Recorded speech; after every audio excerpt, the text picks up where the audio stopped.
The Mid-America Veterans Museum is a 501c3 nonprofit business. Your donations serve to further the museum's mission of sharing and preserving the stories of our veterans.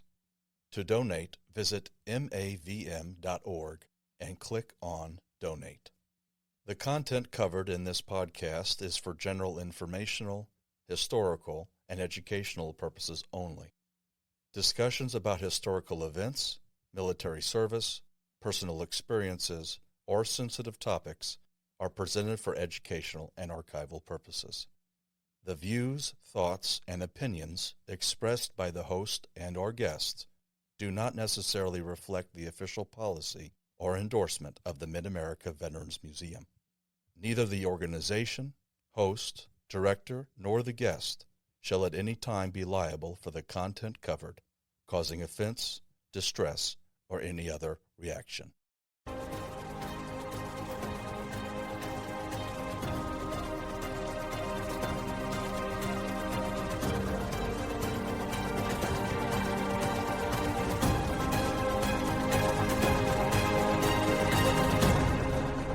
Welcome to the Operation Insight podcast from the Mid-America Veterans Museum with your host, Jason Galvin and Sergeant Ethan Gross.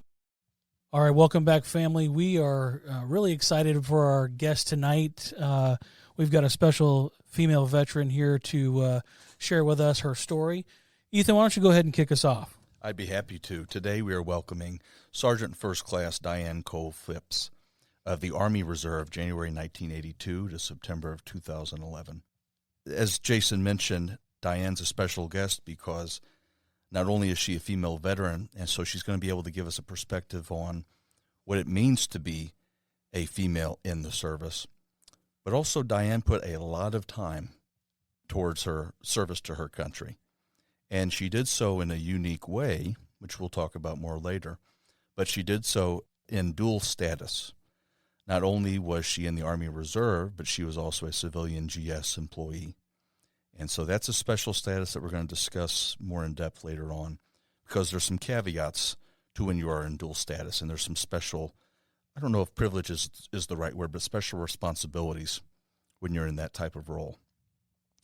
So, Diane, welcome, and thank you for being here with us. Oh, thank you for the invite.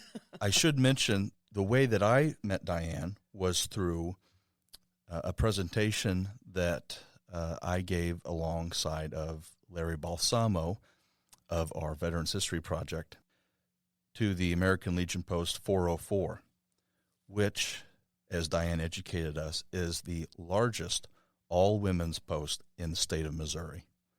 So an incredible honor and an incredible distinction. Diane, you're from St. Louis. I am born and raised Berkeley, Kenlock, Missouri.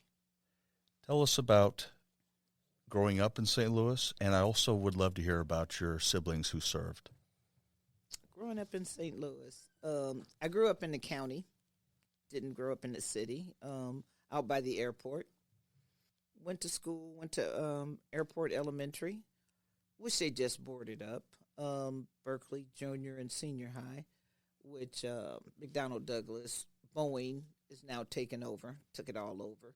But we still have Berkeley McClure South. Grew up with 4 older brothers. They were 2, 4, 6, and 8 years older than me. And then I have one sister 4 years later. My two brothers were in the Army. One was in the Air Force. One was in the Marines. I joined the Army.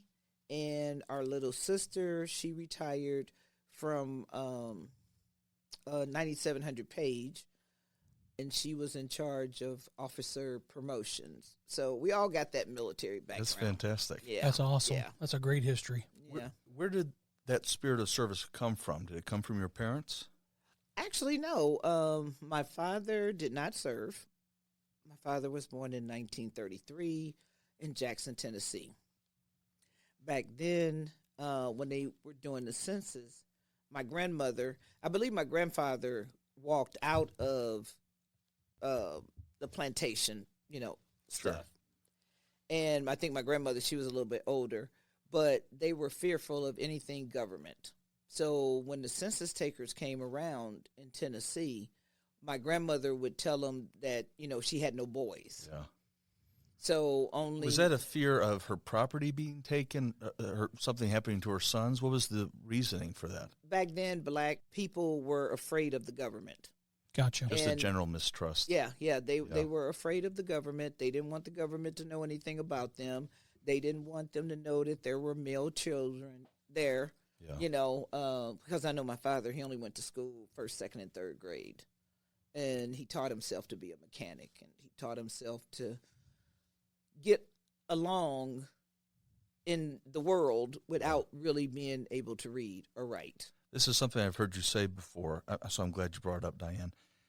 Apparently your father was a master self-taught mechanic. Yes, he was. He could look at any engine Yes. and figure out how to fix it. Yes, So he was mechanically inclined. Yes, he was. Yes, he was. He put together his first motorcycle, I believe, a motorbike, when he was like 13. Oh, wow. That's cool. Yeah, he was a Harley Davidson guy. Okay. All right. No shame in that. Yeah, but he could not read, but he could look at a diagram and figure out what to do with it. And you know how people who can't read or write, they know how to get through life. And money. He could figure money, divide it, multiply it, tell you how much you owed him because, Wow. He was a little long shark on the on the side with people. Because as a mechanic, he always had jobs, he always had money. Yeah. So I'm not saying that we grew up like upper middle class. Sure. But, I never remember living in an apartment. I've never remembered us ever having the lights and the gas and the water turned off. I didn't know what food stamps was. Yeah. I didn't know what commodity food was because my father always provided for us. He had a good job as that mechanic. So Tell us about your mom. my mother, who is now 95, Amazing. still Awesome. here, Congratulations. still here, Yeah. and doing good. We respect her. But we tell her, yeah, we respect you. We're afraid of that movement. Healthy respect. That's great. My mother is, what was that Bill Cosby said? She's now just trying to be a little old lady trying to get into heaven, But my mother didn't take no mess. I'm telling you. It was 6 of us. I can't imagine having a child every 18 months because we're 18 months apart. Yeah. We're 18 months apart, and then my Yeah. sister, we're 3.5 years apart. Can you imagine having all of these kids, sometimes all in diapers at the same time and all of this? So my mother didn't play. And she was a cook out at the airport. She was born and raised in Jackson, Tennessee also. But her family, on her mom's side, they believed in academia. So you had to graduate from high school. You had to go to college. Yeah. You had to go to be a teacher or whatever jobs they had for black women back in those days. And my mother, she went to one semester at Lane College in Jackson, Tennessee. And she didn't like it. So then she married my father. And then they migrated to Missouri. And she retired as a first-class cook at the airlines when they were doing. That's fantastic. What drew them to St. Louis versus anywhere else in the world? Like most people in the South back then, I forget what they called it, leapfrogging. So one family member would go north. Sure. Kind of scope it out. Scope it out, and then get some roots put down, and then the next person came up, and then that person would go on. So we went from Jackson, Tennessee, all the way to Detroit, Michigan. Okay. But my mother and father stopped in Kinloch, Missouri, which was an all-black community in North County. Well, it became all-black because the whites moved to Ferguson and Berkeley. Okay. But Kinloch was a mixed-race community. Kids went to school, black and white. They lived next door to each other. We're talking late about 50s? the late 50s and early 60s. Yeah. Okay. And And then, you know how, they started migrating. Sure. So they all went there. But Mr. Kinlock stayed there for a long time. He stayed in Kinlock for a long time. And he also helped people buy homes, how Sure. they would front and say, oh, I'm getting this bank loan, I'm getting this home. But they were giving it to the black people because back then they couldn't let black people buy houses. So, it was crazy. And I hope you don't mind me asking, because I'm just curious. You have a mother who was technically college educated, no degree, but she had gone to college. You have a father that didn't go past third grade. Right. Am I hearing that correctly? Right. I'm just really curious. How did they run their household with such kind of different backgrounds? She ran it. Her word was what went on, and then if she got sick and tired of us, usual, wait till your father comes home. So she was the boss. Yeah, she was the boss. Yeah. She was the boss. And but my father was. I always say my father was a man's man. Did they bring any of that Southern culture with them from Jackson? Meaning the types of food that may have been different than St. Louis or anything like that. Any differences? Oh yeah. Hot water cornbread and And that's what I mean. Yeah. fried pies. All of that stuff. So they kept those kind of roots even though they moved up to St. Louis. Oh, definitely. Wonderful. Definitely. And and then there were the sisters. Her sisters came up. My father's brothers came up, and like I said, they leapfrogged. Yeah. So his family kind of like went to Indiana, and my family that stayed here in St. Louis, and then some of them went on to Detroit, Michigan. And just a little bit of, trivia. My name is Diane Cole Phipps, right? Uh-huh. I'm going to always keep Cole in my name because it's my mother's name and it's my father's name. And my mother and two of her sisters were Coles, and they married Coles. Those Coles weren't related. They were not related. Then my mother had a cousin who married her brother-in-law. She was a Cole. He was a Cole.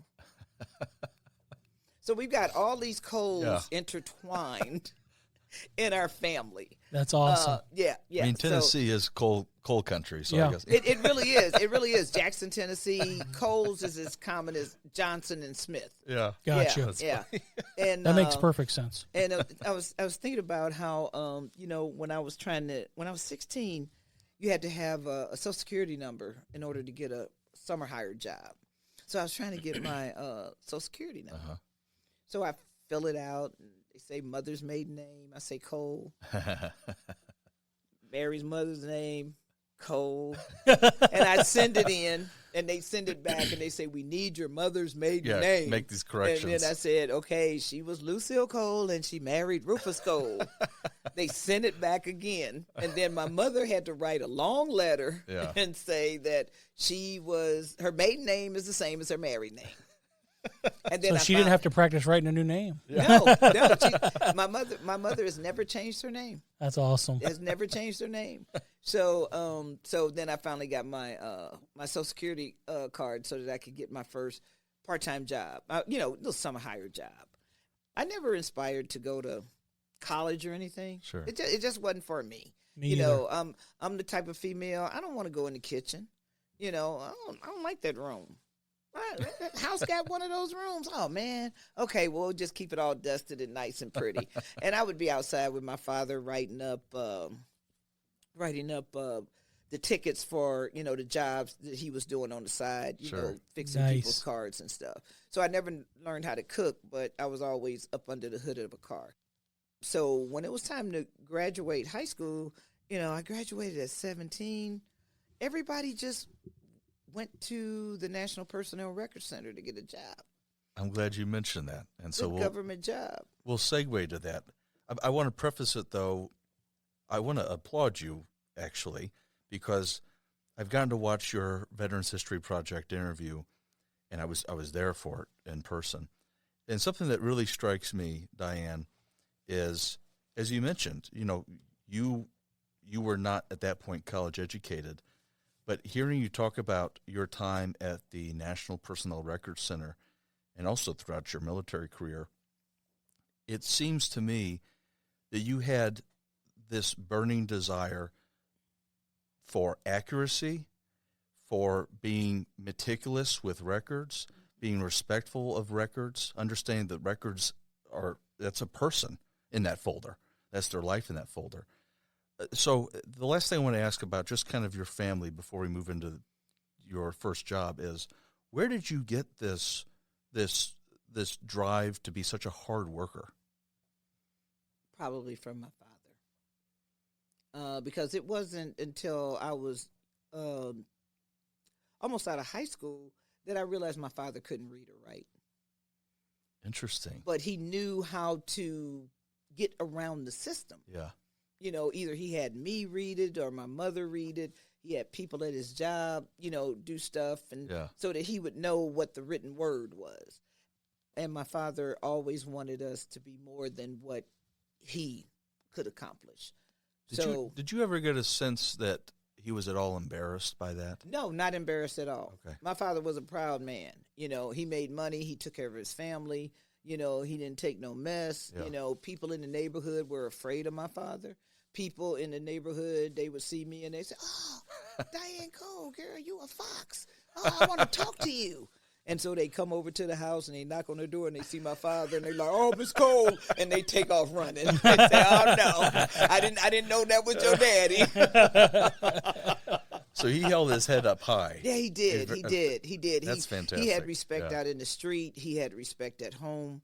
You know, he had respect from the community. You know, everybody called him Motorcycle Rufus because he always rode Harley Davidson. That's great. And love it. you know, but he instilled in me a great work ethic. Yeah.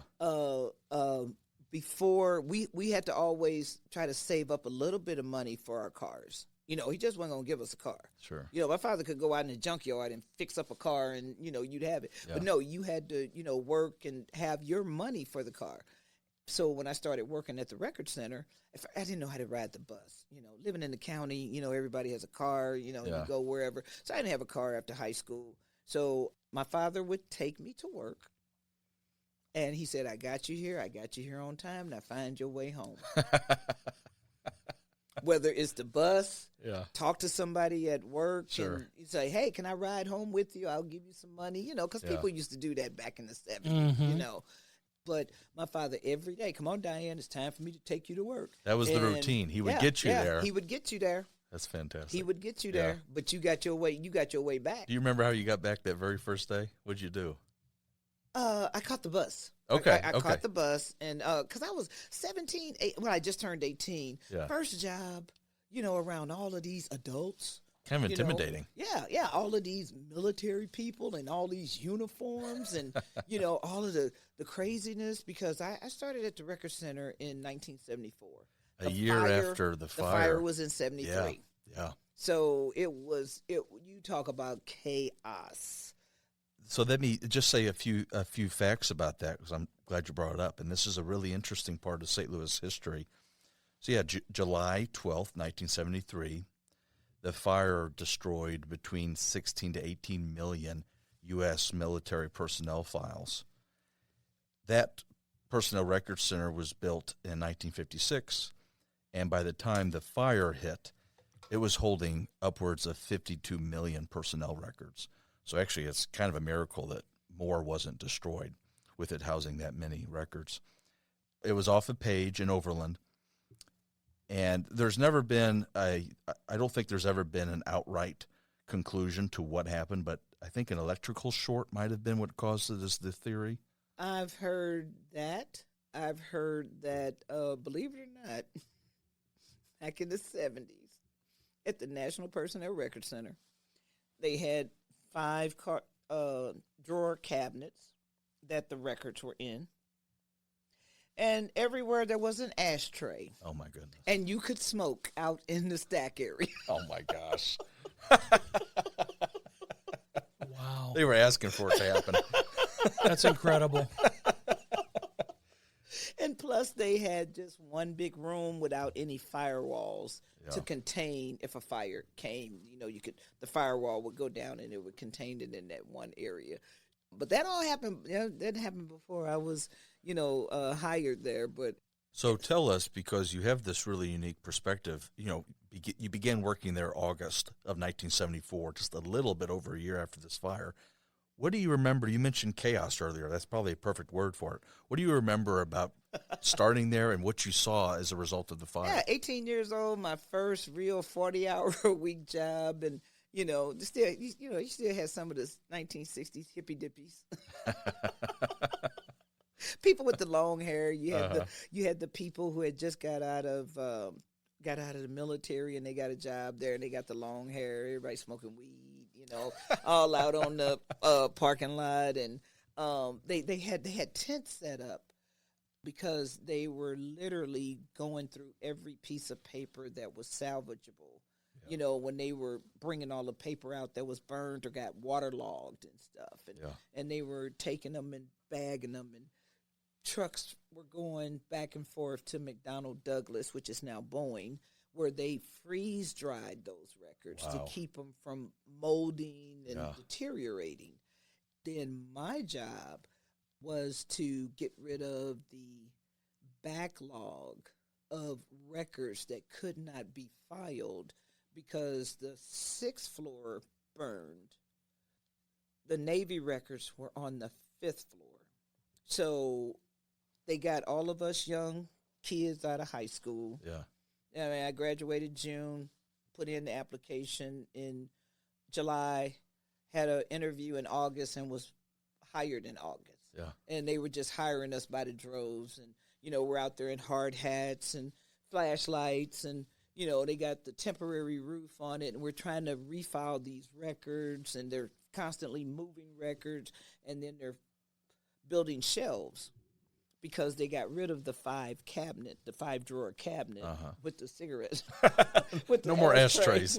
They learned. So the files were from the ceiling to the floor. So they were, building the shelving and doing all of that. And there was a ton of backlog of records because the fire was nationwide. And everyone who heard about the fire, what did they do? They were curious. Yeah. It's my stuff there. They wrote in and said, is my record still there? So that just added to the backlog. Oh, my goodness. I didn't even think about that. That added to the backlog, Did people not get a copy of their records before they got out? Is that was not a thing? Or? Yeah, it's definitely a thing, but, life happens. Yeah. You move, you put this in storage, you leave this over to your mother's house. You That's a great point. At your wife's, when you're married. And got a divorce. They get a divorce, so life happens, and, you forget about it, and you don't know where it is until you need it. That's true. So and then there are a lot of people who were doing ancestry stuff. Sure. I think it was back in, was that 77 when Alex Haley wrote Roots? I think it was 77, the miniseries. No, I think his book came out in 76.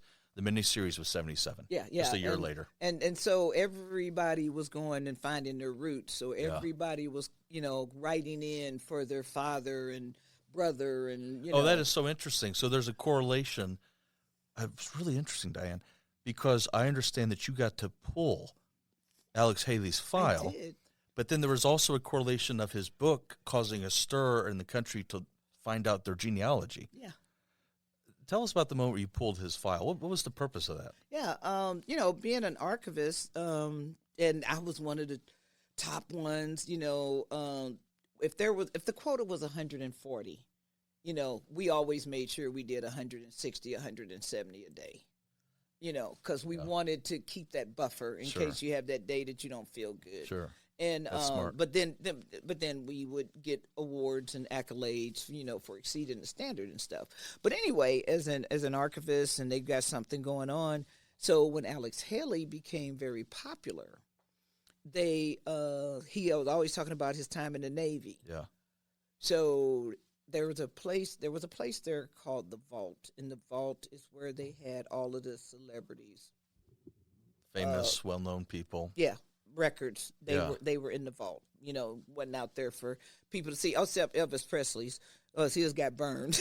Oh, did they really? Elvis Presley's got burned. We used to always get requests. Oh, Elvis Presley is my father. I need his DD214, you know.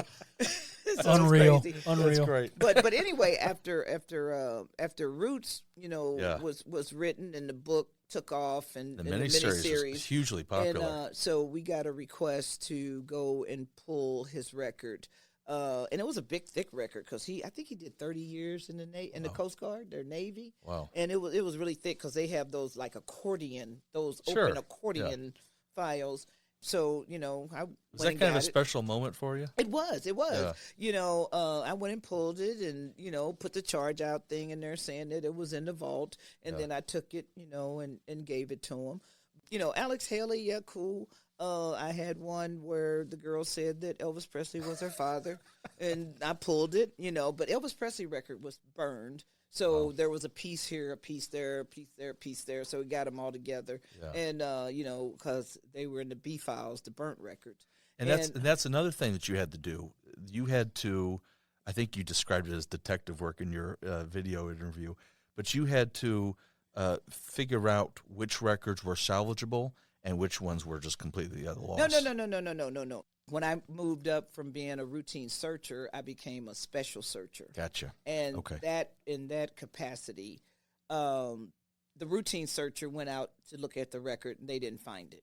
Because they always say routine searcher, look 5 before, 5 after. If it's not there, you're a first step. And then, then the person, they couldn't find it. So then they would give it to us. And then the quota was very low, like 5, because sometimes you'd have to do an 80-box search because you're going to search everything. You're going to search. This is a 3. Yeah. Maybe they thought it was an 8. Yeah. This is a 4. Maybe they thought it was a 1. Sure. So we had to do that. And then one of the tricks of the trade, you know, we're like, okay, that record's up there.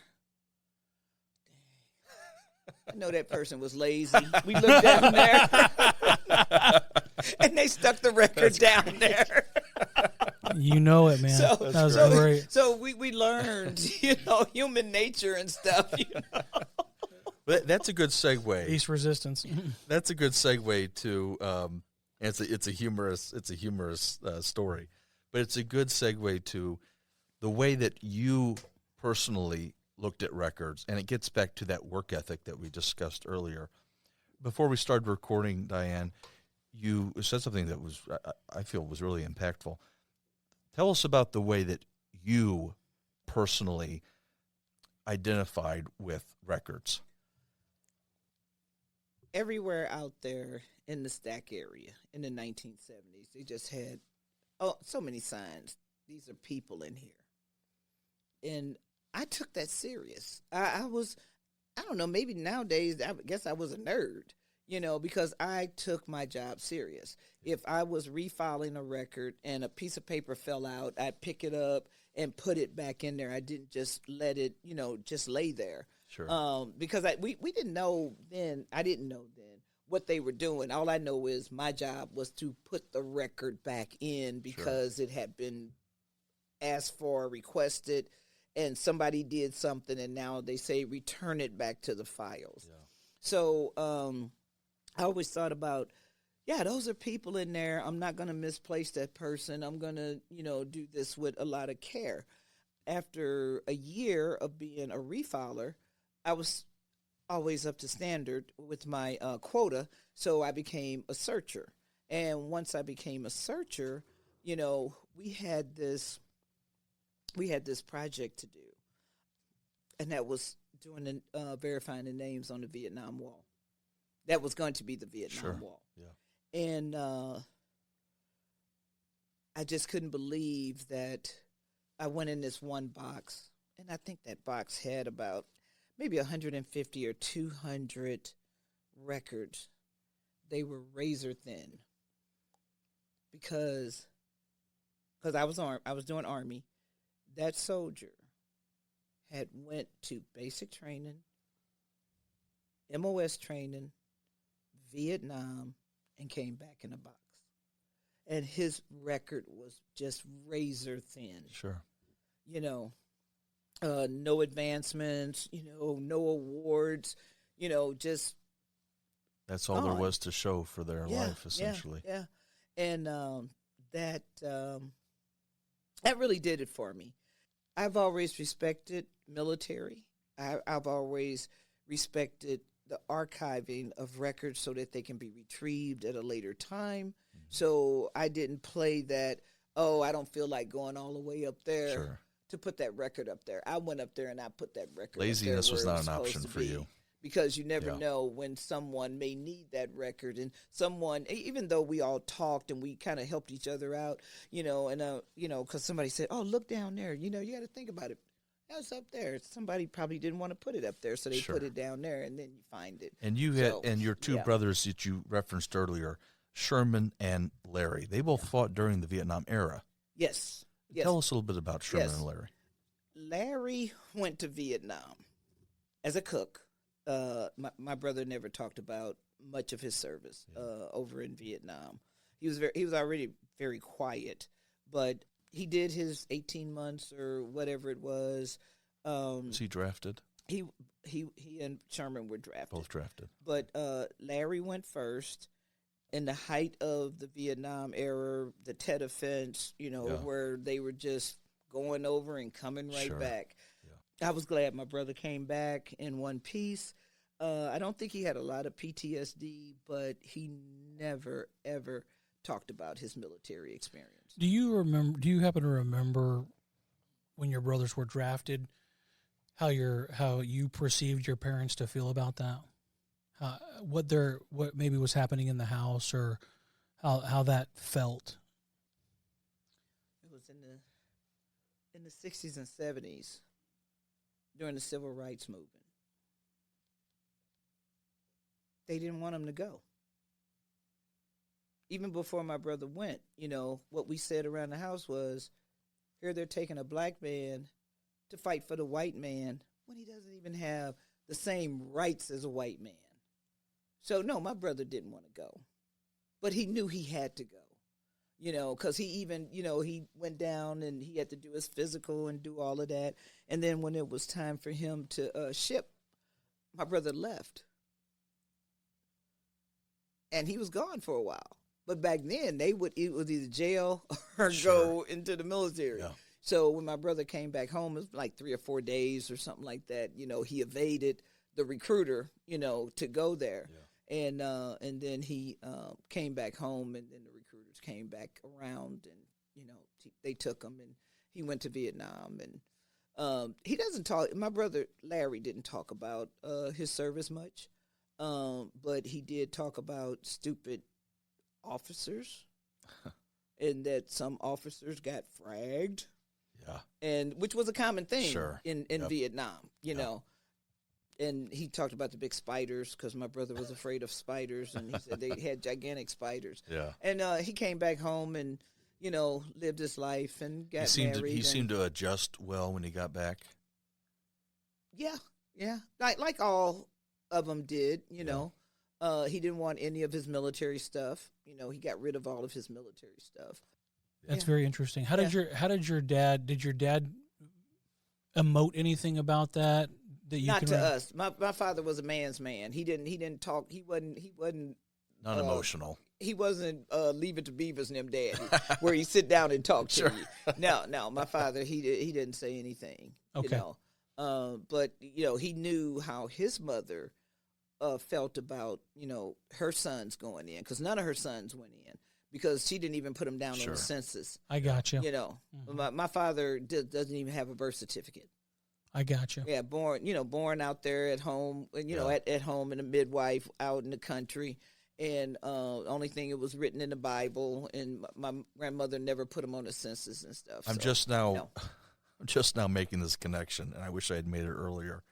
I'm so happy you mentioned that, Diane, because you had told us about your grandmother being mistrustful of the government, and then just 2 generations later, she has a granddaughter working for the federal government. Yeah, 2 granddaughters. That's right. Your sister as well. Right. How did you guys configure that fast shift in the family's outlook of trust or not trust the government? Well, that was, when you're growing up and you're in your family, you just think those are just the old ways. Those are just the old people ways. Yeah. And you didn't want to inherit that mindset. from No, her? we didn't. We didn't even think about it, you know, because it wasn't until, you don't learn a lot of that stuff until you get a little bit older. That makes sense. Because I was trying to help my father get his Social Security. And that's when I found out he didn't even have a birth certificate. And the reason why, because my grandmother, did all of that. So That must have driven you nuts as an archivist. That must have driven you crazy. He was born in he said he thought he was born in 1931. So I said, okay, we're going to look 30, 31, 32. Yeah. So I sent in those requests. Being an archivist, Sure. I'm like, you knew how to do that. You got to make sure you got to look. Yeah. If I say 1930 and it's not there, then they say, oh, okay, it's not there. No, I want you to search 1930 to 1932. Yeah. And then they found out that he may have been born in 1933. Wow. Crazy. It's probably disappointing for him. Yeah. He was a little young. Well, maybe not. He's a little younger than he thought. Maybe that's a good thing. Yeah. He stayed young for a while. So the next part of your history, it's kind of interesting, Diane. A lot of the bookends or bookmarks in your life line up with these historical moments in our history. Tell us about the reduction in force and that effect on you. Yeah, it did. I had never heard of a RIF. And I was there working, had a young daughter, and everybody kept talking about this RIF. I had just got hired. Sure. First one let go. Yep. Last one hired, first one fired. Yeah. And they were talking about, it's this RIF. So I'm like, oh, man, I can't do this. So I'm already a single parent. I don't want to be, unemployed. So I went down to personnel and I said, hey, what can I do? I just got hired. I don't have my 3-year tenure yet. Yeah. And they said, oh, if you're in the military, we got to keep your job for 5 years. What? Sign me up. So back then, the record center was an open building. And so I went down and I picked up the phone and I looked up recruiters on Woodson Road. Didn't even know it was a reserve recruiter. You just want to keep your job. You're just looking for anyone to call. Right. I want that 5-year. Yeah. Y'all got to keep my job for 5 years. So I called the recruiting office over on Woodson Road, and the recruiter came over, and he told me to be there in about an hour. So I went back up and did a little bit more work, and then I came back down, and he talked to me right there in the front of the building. I said, look, I got to keep my job. I said, they told me if I go into the military. They love desperation. They love desperation. You were the easiest one that day. I told him that. I said, I'm going to be your easiest recruit. He's like, we're not giving bonuses right now, just so you know. Everybody else got a bonus. So being an archivist, and knowing how to fix up stuff from A to Z and 1, 2, 3 and da-da-da-da-da. So he talked to me. I went and did the physical. I went over on Goodfellow. Sure. 4301 Goodfellow. Yeah. And we went there, and there were a bunch of us taking the AVAV test. So I took the AVAV test. I passed it. Next thing I know, I was on the bus to Fort Leonard Wood, Missouri. That's right. Join the army to, see the world. I was so dumb. I didn't even know. They said if you're active duty, put this chip. If you're reserve, put this chip. If you're National Guard, you put this chip. When we was time to go eat, and you just grabbed your chip and you threw it in there. So you're trying to hurry up and get in there. And as soon as you sit down, third herd, get up out of here. And I didn't even get anything. And you to still eat. thought you were active duty at that point? No. I was throwing the active duty chip in there. Okay. Yep. You didn't even know. I didn't know I was a reservist. I thought I was active duty. Again, I don't call it dumb. I call it desperation. You just were happy to keep your job. We have talked to 2 female veterans. One, I think at least one of them went to Fort Leonard Wood and doesn't even know where Fort Leonard Wood is. Yeah. That's Captain Kim. Yep. Wow. Shout out to Captain Kim. So 71 Lima. Is that right? Yes. Which is now clerk 40. Typist. Which is now 42 Alpha. That was clerk typist. 71 Lima was clerk typist. Yeah. Just clerk typist, and then they did the 42 Alpha, which is personnel admin, to put it in line with the officers. And the officers are 42. I'm guessing that the 42 designation encompassed a lot of things. So like 71 Lehman, probably multiple other MOSs were just made into that 42 series. Right. Is that right? Right. Is that a designation that you had later on in your career? Did they make that change? Yes. But Okay. I had gotten my 42 just based on all of the things that I did as Sure. a civilian working at the reserve units, because then I got, hired at my reserve unit when I came back from basic training in AIT. And, everybody else was standing around the reserve hall and, little old me, "Oh, I want something to do, Sarge." So, hey, file this, hey, do this, hey, collate this, put these together. So I would do all of that. And then the next thing I know, Your hard work paid off. yeah, I think they called him a SSA, Staff Supervisory Assistant or Administrator or something. And he called me at work one day at the record center. And he said, "Are you interested in working down here at the reserve unit?" I said, "Sure, if it get me out the files." Yeah, okay, yeah. So next thing I know, I was hired to be what was called dual status technician. So let's get into that. Now that we're in that part of your career, tell us about the specialty and the responsibility of someone on dual status. Depending on what type of unit you get into. Now, my first one, I was in a general hospital. So in the general hospital, we had a lot of staff during the day, AGRs and civilians. It was a medical unit, so we had a lot of people going to nursing school, and we had to do a lot of credentialing for the doctors who joined, the military and stuff. Make sure when they went on annual training they could do that. So we probably had at the general hospital, I think we may have had 20 full timers, because it was a 1,000-bed hospital, and we had two people doing pay. We had two people doing pay, and personnel. We had one person doing the officers and one person doing the enlisted personnel stuff. So you've educated Jason and I before we began recording, but for our audience's sake, because I was ignorant to this, help us understand the key difference and the specificity of being dual status as opposed to an AGR. Okay, AGR is Active Guard Reserve. Those are reservists who are on active duty to support reserve units. Sometimes you might get an active duty person in your reserve unit, but for the most part, they were AGRs, Active Guard Reserve. They wore the uniform every day. Then you had your civilians who were dual status, who only could get the job with the condition of meeting all the standards to be in the reserves. If you lost one, you lost the other one. Sure. So if you could not fulfill your civilian part and it affected you not being able to do your military part, you lost your job. And what's the importance of the dual status system? Dual status to me was more important than the AGRs because we were the continuity. We were the glue. AGRs came and went. Commanders came and went. XOs came and went. But it was the civilians who were the stabilizing force of any and every unit. Sure. Because good or bad, we knew the history. We knew what their job was supposed to be. We knew what the mission was for the unit. Yeah. So we were the glue. We were the super glue. And, with anything, some of us were better than others.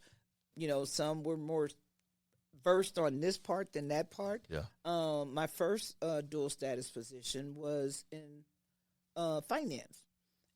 I think we had maybe 600-700 reservists in the 21st General Hospital. I think we had like 4 detachments, and we had the big hospital, down on South Kings Highway. People were always traveling, going to continuing education stuff because we had a lot of medical people. I mean, it was just crazy. So it was 2 of us doing that.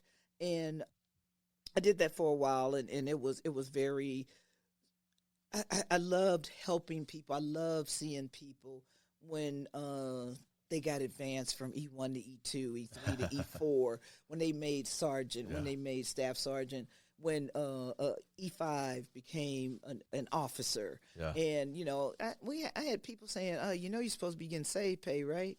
And they say, what do you mean, what's save pay? And I said, because you're an E6, you were an E6, now you're a lieutenant. I said, you just lost money. So I've got to put you in for your save pay every month. Sure. And when people would come into our unit, first thing Sergeant Blaylock and I would do, we would go through the record, make sure they got their uniform allowance, make sure they got their bonuses, because some units, would forget about doing that or whatever. They loved us there when I was in the finance office. And with anything, you're trying to teach the younger kids and the officers and, trying to show them how to do their travel vouchers and do the student loan repayment program. Yeah. And they were just like, oh, Sergeant Houston, I got a pay problem. I say, you don't have no pay problem. Oh, yes, I do, Sarge. I got a pay problem. I didn't get enough money, blah, blah, blah. I said, no, you don't have a pay problem. I said, you got to pay inconvenience. And if I can't solve it, then it becomes a pay problem. I like the inconvenience part. Welcome to the government. Yeah. I would always tell everybody, okay, I got your travel voucher. I said, I'm going to submit this. Yeah. I said, now, you probably won't see that pay for 6 weeks, 8 weeks. Yeah. Just hold on tight. Don't spend anything thinking this money is going to come. And knowing full well it's going to come in 4 weeks. Sure. But you don't tell them that. Because if you tell them that, they're calling you at the 4th week. Sorry, I thought you said I was getting paid today, And so we would play that game with them. Add a little bit of a buffer. Yeah, you got to have a buffer with them. Yeah. Under promise, over deliver. Yeah. So, we did that. And what I'm kind of curious about as a dual status, what I start thinking about is, okay, would I start favoring one side of me more than the other? Would I start favoring my civilian side more than my military side? Was that an issue that you had, or were you able to balance them pretty well? Well, mine was the same. Now, there were some dual status people. Let's say you had one dual status person who was doing personnel during the week, but then they were a medical records clerk, or they were a lab technician. All you had to do was have a MOS in the unit. That didn't mean that, so when you went on your annual training, you didn't do your personnel job. You went and did, your lab work or the medical records or phlebotomist. You go draw blood and all of that. So do you think it was harder for those soldiers? I think it was harder for them. For them, okay. Yeah. Because some of them. It was so different. Because some of them would want to keep doing their civilian job when they went on annual training. And this happened to us when we went to Iraq. I had a master sergeant. She was a GS-8 and an E-8. And we were both working in the personnel office. And when we got activated to go to Iraq, she had no clue of what she was supposed to be doing as an E-8. Oh, my gosh. Because she had an entirely different, I think she was water purification or something. Okay. That she never, ever did. Yeah. She just did her personnel stuff on the weekends the same way she did during the week.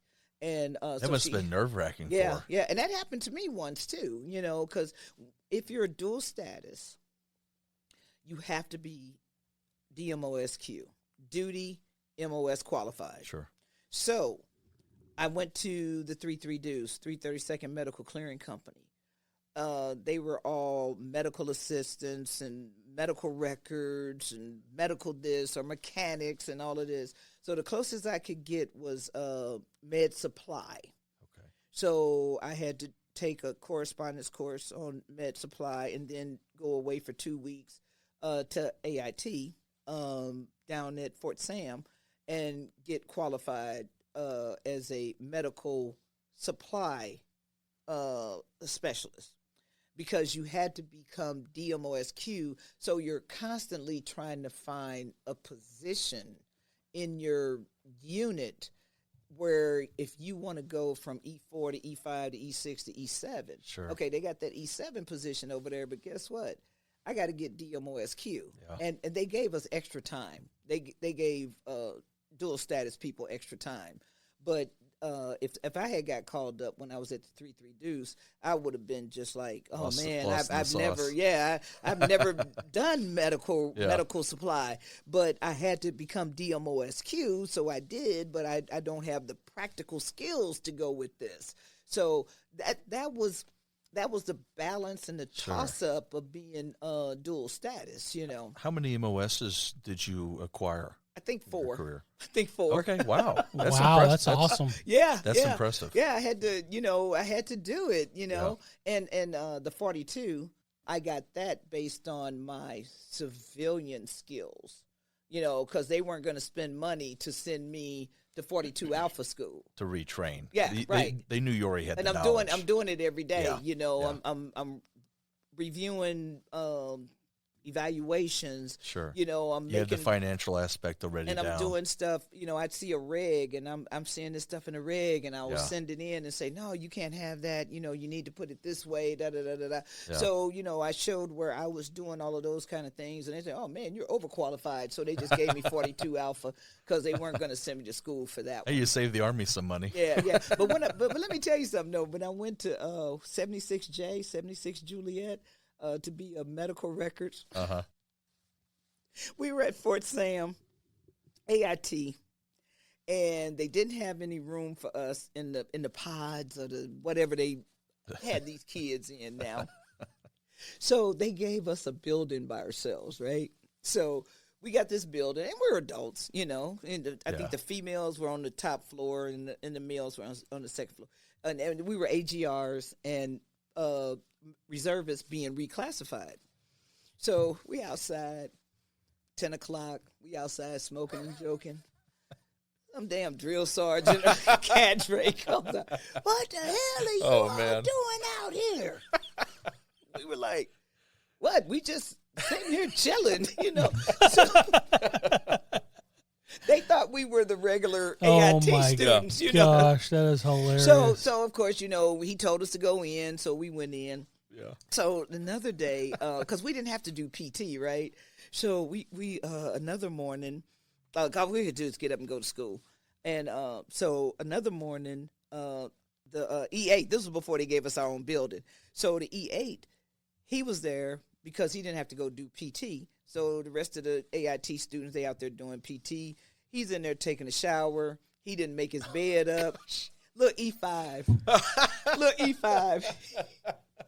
Who the hell? You didn't make your bed. And so here comes in the E8. He told us about this, right?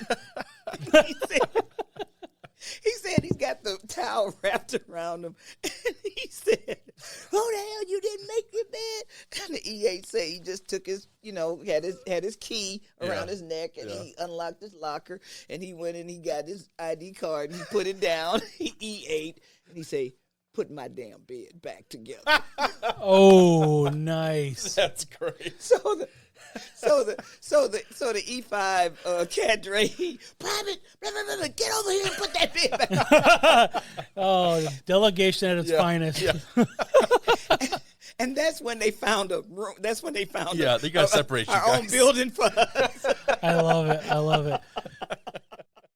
You mentioned a daughter earlier, and so I think this is a good point in time to talk a little bit about what was going on in your personal life. If I understand correctly, there were, I think, 2 years in which you were living in Boston. Yeah. It was 2 years? Yes. Tell us about what's going on in your personal life during this period in time. Well, it's a dual status. Your life is the unit. Yeah. And then one day, this AGR soldier kind of broke through. And I started talking to Sergeant Phipps. And Sergeant Phipps started talking to me. Yeah. And I said, no, this man ain't really interested in me. Yeah, he was. And so anyway, we get married, and I go to Boston.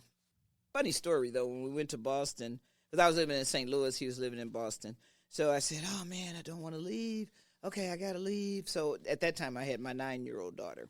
So we go to Boston, and I was a staff sergeant. Alan was sergeant first class. My daughter's 9 years old. We come home from work because we were both working at the Bonds building in downtown Boston. And my daughter says, I don't know who this note is for, but somebody called for Sergeant First Class Phipps. Which one is it? And I say, well, I'm Staff Sergeant. I say, Dad is Sergeant First Class. And she goes, oh, okay, Mommy, so that means you're coach? First class coach? My 9-year-old daughter put that together. Nice. Nice. That's cruel. But one thing about being dual status, especially if you're on top of your game, and I'm not trying to brag, but I know I was on top of my game, okay? I had a lot of different hats to wear every day. You got Civilian of the Year for the Readiness Command one point in time. I did. I got Civilian of the Year. Wherever we went, if we moved, we had to find a position. So after we were in Boston, Alan got orders. He was on levy, and he was going to go to a unit in Indianapolis. And we were like, oh, man, we just relocated to Boston. My daughter, she couldn't even understand the Bostonian accent. You know, my daughter was like, Mommy, I can't even understand the school teacher when he's telling us to, you know, write these words down, you know, for spelling. She said, Mommy, they talk crazy. And I'm like, oh, baby. That is hilarious. But she made it through. And so Alan was supposed to go. Was this Camp Atterbury?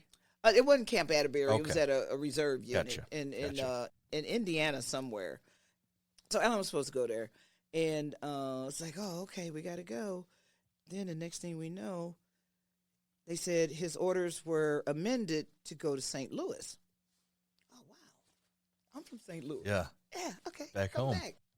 While I was back home, I was trying to find a job, trying to find another UA position, unit administrator, dual status position. Everything was blocked. So I got a phone call one day. It was the head guy at the 102nd ARCOM. And he said, Diane, I heard you were back in town. And I was like, yes, sir, Mr. Jones. And he said, you want your position back at Scott Air Force Base? And I said, of course I do. Sure. Because that was a crazy reserve unit, Scott Air Force Base. It was a joint Army Reserve unit. That's right. And you helped stand it up.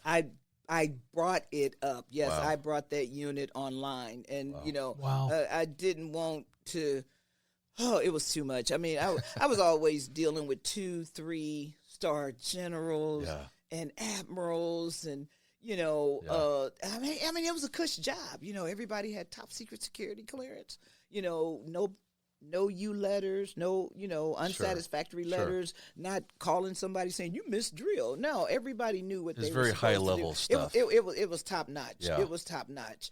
But it was exhausting because as a dual status, I'm already dual status. I'm already civilian. Mm-hmm. And then I'm military on the weekends. Then U.S. Transcom. I'm briefing generals. I'm briefing, people from Southcom.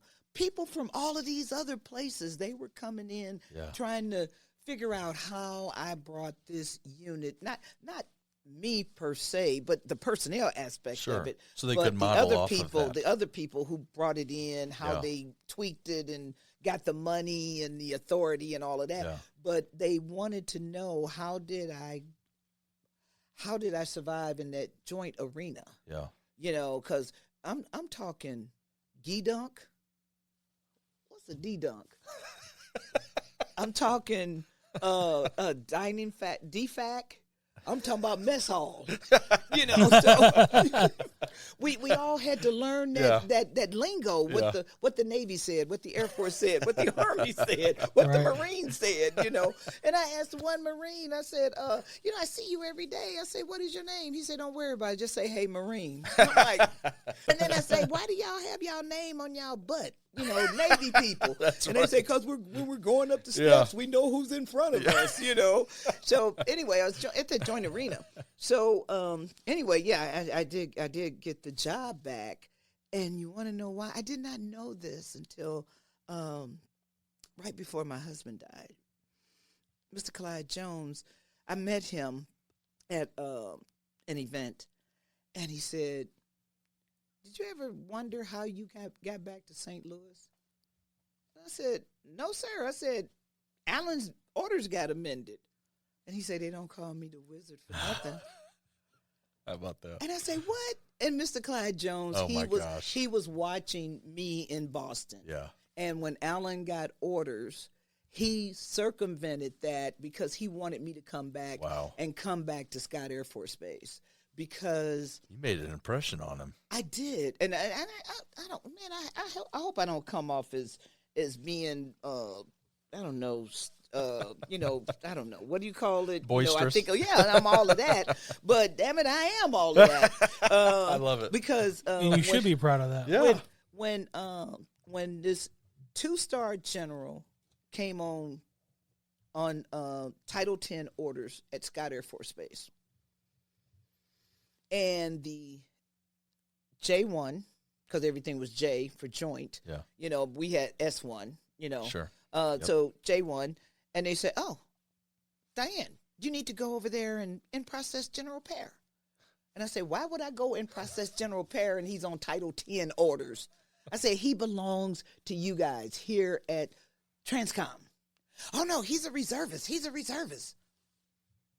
Okay. So I go over there, and I, get an appointment, because you got to get an appointment. Yeah. And then they say, be here at 1:30. My appointment was at 1:45. You always get there 15 minutes early. Yep. And so I go in and I talk to General Pear. He was a 2-star. No, he was a 1-star then. And I said, General Pear, I've been trying to tell him that you don't belong to me. Even though you're a reservist and I'm on Scott Air Force Base and I'm with the Joint Transportation Reserve Unit, you are not a reservist. You are now on active duty. And he said, okay, I'll take care of it. And I said, thank you, sir. And he said, let me ask you something. He said, did you know you were coming over here to see me today? And I said, no, sir. I'm just trying to get to the bottom of this. Yeah. And he said, the way you're dressed. He said, you're dressed better than my secretary. And I said, well, sir, I like to make a nice professional appearance when I'm around, because I never know when I'm going to go over there and brief those, generals and stars and stuff, So General Pear said, okay, I'll take care of it. So I was like, okay, cool. So anyway, when I got promoted to E7, got my orders, and so I wanted 2 ceremonies. So I called General Pear, and I said, General Pear, can you come over here and pin me on? And he said, sure, Diane, I'll be there. And they said, I've seen people go to Muhammad, but I've never seen Muhammad come to the mountain.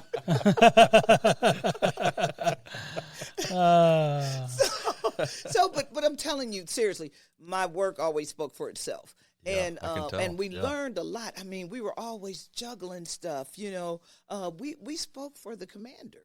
When something happened, we, as the full-time staff, my job title, my job description as a dual status technician was 8 pages long.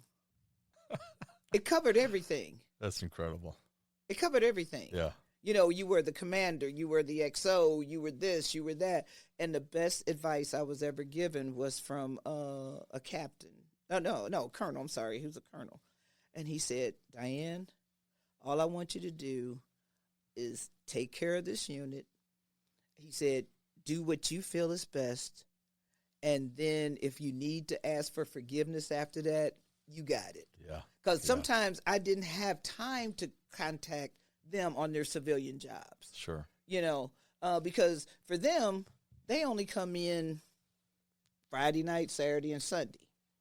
I'm there every day. Yeah. And I would actually have folders, talking points. I would have everything together. XO, here it is what you're supposed to do this weekend. Commander, here's what you're supposed to do this weekend. And I was always strictly by the regulation. When I was at Scott Air Force Base, I had this one guy. He did not like me for some reason. And he always, girl, I'm not your girl. Yeah.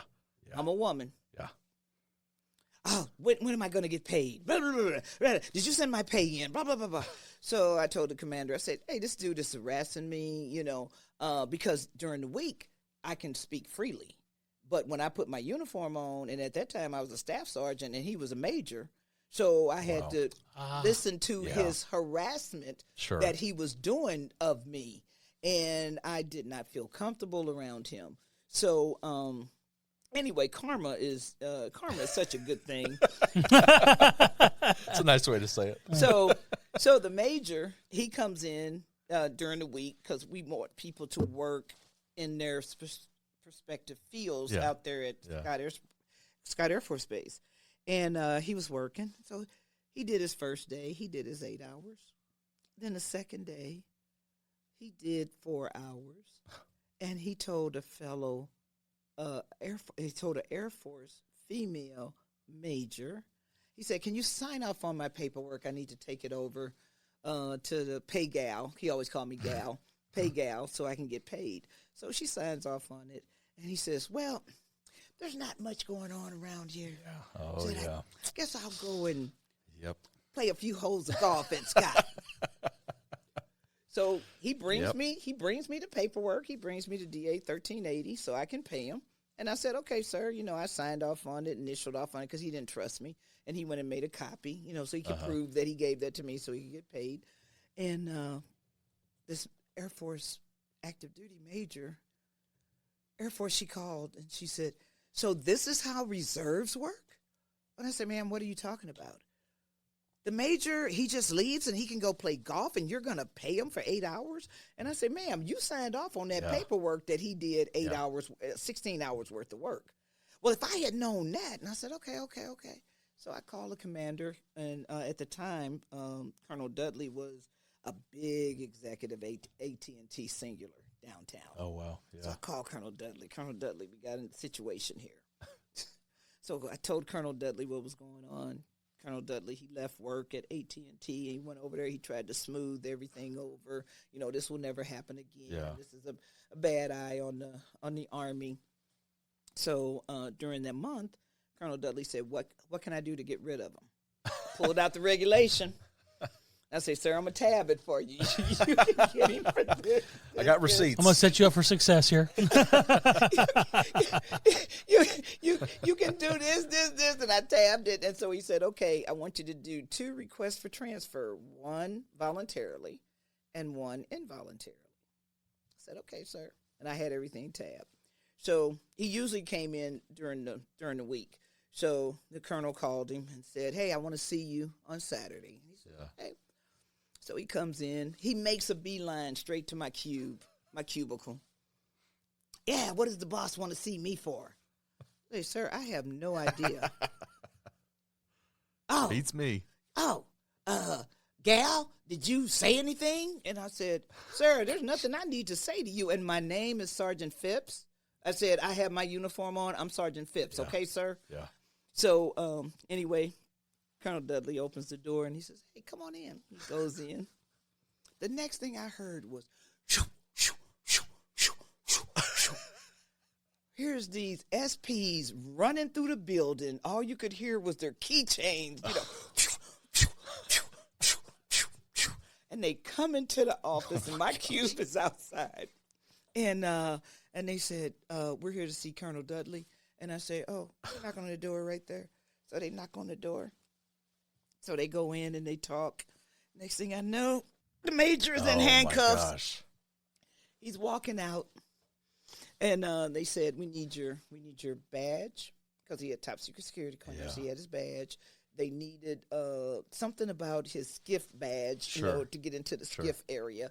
And then they went outside. Wow. And they asked him where his car was. And they went to his car, and they scraped his Scott Air Force Base sticker off of his car. One got in front, one got in the back, and they escorted him off. Colonel Dudley came to me, and he said, well, he was smart enough to go voluntarily, because I told him if he went involuntarily, I would tear him up on his OER. Yeah. And he said, nobody messes with you. That was karma. That's incredible. And it was because, I did my work, Yeah. and I remember one time somebody came up to my desk, and I'm talking to this E5 or E6, trying to tell him about his pay and his travel voucher and how he gets because he had just got back, how he gets his bonus payment, 1 year behind, and then after that it's the third year, and blah blah blah, read your contract. And that was the same major. He came up to me and he says, "Hey, Gal, I say, hold up." I said, I'm trying to take care of this person here. Yeah. So then Colonel Dudley came up, but I didn't know he had come up, and he said, Sergeant Houston or Sergeant Phipps, whichever one I was. And I said, "I'll be with you in a minute." And so I kept doing that. And then somebody said, "Hey, that was the boss." I said, "Who?" I said, "That was the old man." Okay. So I finished doing what I was doing, and then, of course, I finished up that, and then I go and I knock on the door, because everything was protocol at Transcom, Yeah. It was very, very nice, very plush. Yeah. And so I go and I knock on his door, and he tells me to come in. I say, "Sir, did you need to see me?" And he said, "No, if I wanted to come back, I can come back." And I said, "Everybody was telling me that I screwed up because I didn't, And he says, "Close the door." So I closed the door, and he said, "Look," and General Pear told me the same thing, "I get so tired of people blowing smoke up my ass." He said, "I know when they're blowing smoke up my ass. They just want FaceTime with me, Sure. blah, blah, blah, blah, blah." He said, the soldiers come first. I'll have my time with you." That's awesome. He said, "As long as you're doing your job, I don't have a problem waiting." I love that. So, that was just the way. I was all about the regulation. I was all about, doing my job. Taking And care of your I people. always had people who took care of me, like Yeah. Mr. Clyde Jones. He made sure that I came back to Transcom, Yeah. because I already had the top security clearance too. And for him to manipulate Allen's orders and get him back, he went out to 9700 Page, but I went back to Transcom. So this is interesting. Earlier you mentioned you used the word continuity, which I think is a great description of the dual status. But what I'm hearing now is, what you kind of referenced earlier, is there was more flexibility in that civilian side of the dual status role. Exactly. Tell us about why that's important. Because sometimes you need to be plain Yeah. to the civilians, and just really tell them, when they screwing up, when they being stupid, Sure. and but then you put on your uniform, and then you have to adhere There's to decorum. right, and Yeah. the rank structure Yeah. and all of that. Because even after 9/11, I was asked to put myself on orders, because I would make more money on orders. And I said, "No, I can talk freely if I am Diane and not Sergeant Phipps." Because I would have to get in those stupid officers' butts and those enlisted people when they were just acting stupid and didn't, know what they were supposed to do. And, I was a one-armed bandit. I was the only person who was doing all of this. I mobilized 40 soldiers in about 12 hours after 9/11 Wow. by myself. That's incredible. I called my higher command, which was in Indianapolis, Indiana. And because we were joint, they didn't really like us because we were joint, because we were covered under the umbrella of Scott Air Force Base. They could not even come in and do an audit on me, because U.S. Transcom say, Army don't come in and order us. We are we're a 3-star command. Yeah. So no 3-star command is going to be audited by, a 1-star command. Yeah. So I had to play that fine line between a regular UA and a UA in a joint command. But I could talk freely even to the other the people in the Navy and the Air Force. They tried to tell me how to do my job, and I know if I had E7 on my chest, and they're majors and colonels and What was that one woman? The Navy has such crazy rank. I forget what her rank was. I agree with It was you. so crazy. Rear Admiral or something. Yeah, Ensign. it was something. Yeah, ensign. upper Ensign. half, lower half, but the first time I was walking to the DFAC and I saw a Coast Guard or a Navy, Oh, man, it's so and confusing. I saluted. Yep. And they Yep. just laughed at me, and they say, I'm enlisted just like you. And I'm like, oh, shit, because, they got that little eagle thing, on It their looks really hat. impressive. Yeah, it looked like a colonel. Yeah. It looked like colonel rank. Yeah. And then I remember seeing two Navy people, and they were passing and said, hey, shipmate. I said, did he say all of them a shipmate? And they said, no, shipmates. A P, not a T. So it was kind of crazy being in the Joint Command, but we were the continuity. But you had to know your stuff. You really had to know your stuff. You didn't want to get hemmed up in losing your rank because you tell somebody. So but what I did not do, I did not put myself on orders after 9/11. I could have, and that would have been my first mobilization. Beneficial. Yeah, I would have made way more money.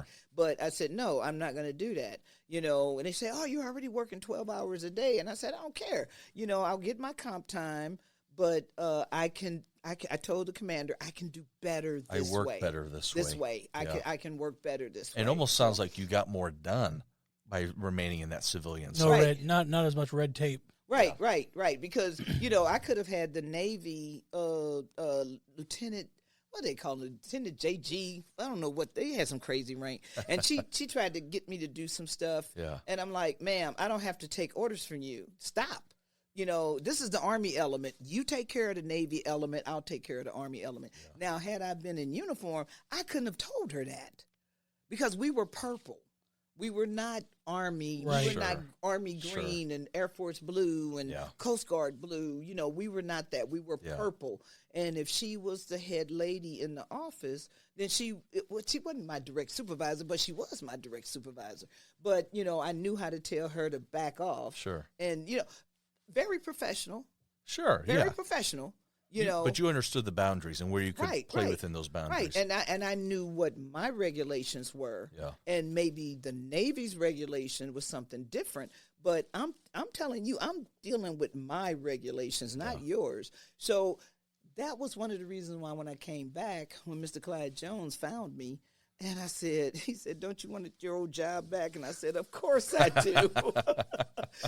Because it was hard being on all the time. And then sounds like high stress situations a lot.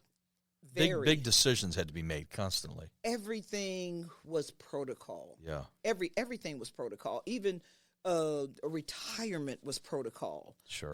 They had big protocol binders on everything. Yeah. And we always, it was just so many generals and admirals. And, then I finally called my higher command, and I'm like, when was the last time y'all went in a room with 7 stars? I said, I just left a meeting with 7 stars. Yeah. They were listening to me. Yeah. They were taking notes of what I was saying, And you think y'all can bump me up on the GS side? It never happened, but that was one of the reasons why I left, because I was tired of being a one-armed paper hanger. You mentioned earlier that you knew your stuff, and a comment I wanted to make, because I've seen this in my own Army career. Those, whether it's civilians, whether they're military personnel, dual status, those individuals who know their stuff, they have that level of respect even with their superiors because they know what they're doing, and they're respected in the workplace. Yeah. So I'm not surprised at all that you had generals who were able to talk to you plainly because they knew you were going to get your stuff done. You're going to do it right. Right. And there's that level of respect they had for you. Yes. Tell us about your deployment to Iraq. I had just, I had left U.S. Transcom, and I started working for ARBA, the Army Review Boards Agency. Since I'm detailed oriented, I wanted to do that and correct people's, records and stuff. And then I found out those people didn't value the very people that they were working for, Sure. because there were a bunch of civilians, and I just couldn't deal with that. So after 2 years, I said, I need to get back in the game and go back to being a UA dual status. So I just made a phone call, and next thing I know, I was back in the game. Wow. And I go over there on Goodfellow and report in. And they said, "Oh, you're Diane Phipps." And I go, "Yeah." And they say, "You have a top secret security clearance." And I say, "Yeah." And they said, "We need you to come into this meeting." So I go into the meeting. I go into the 620th, and they already on levy to go to Iraq. Oh, man. What timing. Yeah. So it was my first day, Wow. back in the civilian status, dual status. Yeah. So anyway, we started doing that, and we trained. We did a lot of stuff for about 8-9 months, and then we deployed. And I was one of the ones that went advance party over to Iraq, because you got to do the bunk assignments and a whole bunch of stuff before everybody else gets over there. And they had you guys in an old prison. Is that right? We were in an old prison. We were in an that? old prison in pad 42. I think it was pad 42. Just outside of Baghdad? Yeah, Is that right? right outside the airport. Wow. Airport was just right down the street. But a very, very depressing place, Tell us so about bombed out prison. Yeah. What do you remember about being in Iraq? The sameness. Every day felt the same. Yeah, the sameness. That's an interesting way to say that. I haven't heard of that in a while. Yeah. Was that comforting at all, or it annoyed you? Neither. Okay. It was just the sameness. I gotcha. Even the food, you knew what day it was by the food. Yeah. You knew where you were by the rocks. You knew where you were by the those concrete things, walls that they had everywhere. Yeah. It was just the sameness. Yeah. And but we did do our job.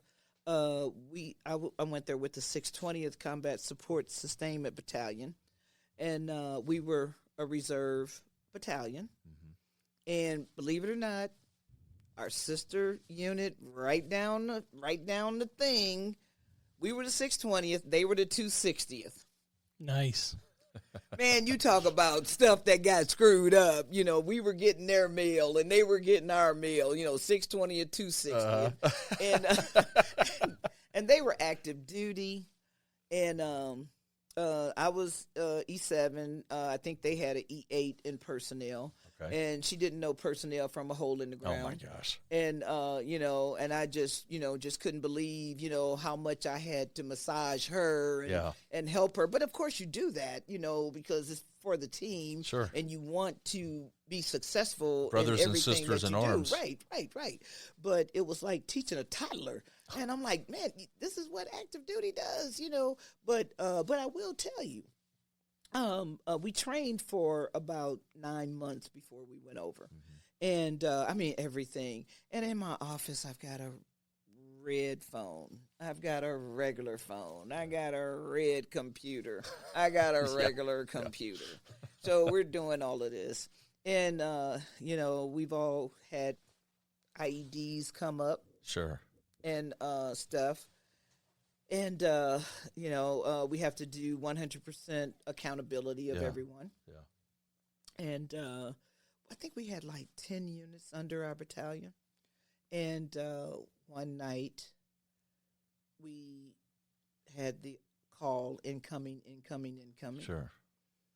Okay. So me and my team, we get up, we get in the office. We're waiting for everyone to come in and show us their ID card so we can check them off. Accountability. And then we're doing all of the other down trace units, making sure. And then we found out that there was a National Guardsman, E4, from Indiana.